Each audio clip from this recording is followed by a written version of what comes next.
আওয়ামী লীগ যদি আবার বাংলাদেশে ফিরে আসে, ভয়ঙ্কর রূপে ফিরে আসবে। প্রধানমন্ত্রী শেখ হাসিনার সরাসরি নির্দেশ পাওয়ার পর থেকেই সারা বাংলাদেশের আওয়ামী লীগের নেতাকর্মীরা ডক্টর মোহাম্মদ ইউনূস নিষিদ্ধের দাবিতে ঝাঁপিয়ে পড়েছে। আওয়ামী লীগ ছাত্রলীগের নেতাকর্মী থেকে শুরু করে সাধারণ জনগণ একত্রিত হয়ে ক্ষেপে উঠেছে বর্তমান সরকারের বিরুদ্ধে।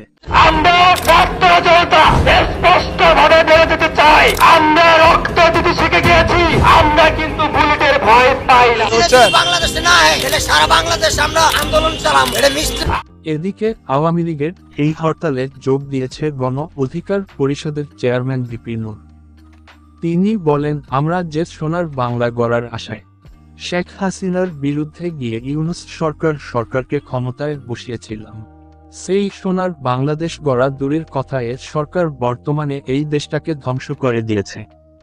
এই দেশকে বাঁচাতে হলে শীঘ্রই আমাদের ঐক্যবদ্ধ হয়ে আওয়ামী লীগ নেতাকর্মীকে সাথে নিয়ে ডক্টর মোহাম্মদ ইউনূসের বিরুদ্ধে মাঠে নেমে আসতে হবে। জনগণকে মাস্তান বাহিনী, লুটেরা, দখলদার, চাঁদাবাজ, এই নব্য কচিওটা মাফিয়াদের বিরুদ্ধে আওয়ামী লীগের মতো ঐক্যবদ্ধ হতে হবে। অপরদিকে রাজনৈতিক বিশ্লেষকরা বলছে, আওয়ামী লীগ যদি তাদের পূর্ণ কৌশলে সফল হয় তাহলে ক্ষমতার শীর্ষে অবস্থান করবে। সরকারের রূপান্তরিত হচ্ছে। আগে সরকার ভালো ছিল, সারাক্ষণ পলককে গালি দিয়েছি, এত টাকা কেন? এখন নাইট হয়ে গেছে পলকের বড় ভাই। এই সরকার চুরখোর হওয়ার পথে হাঁটছে।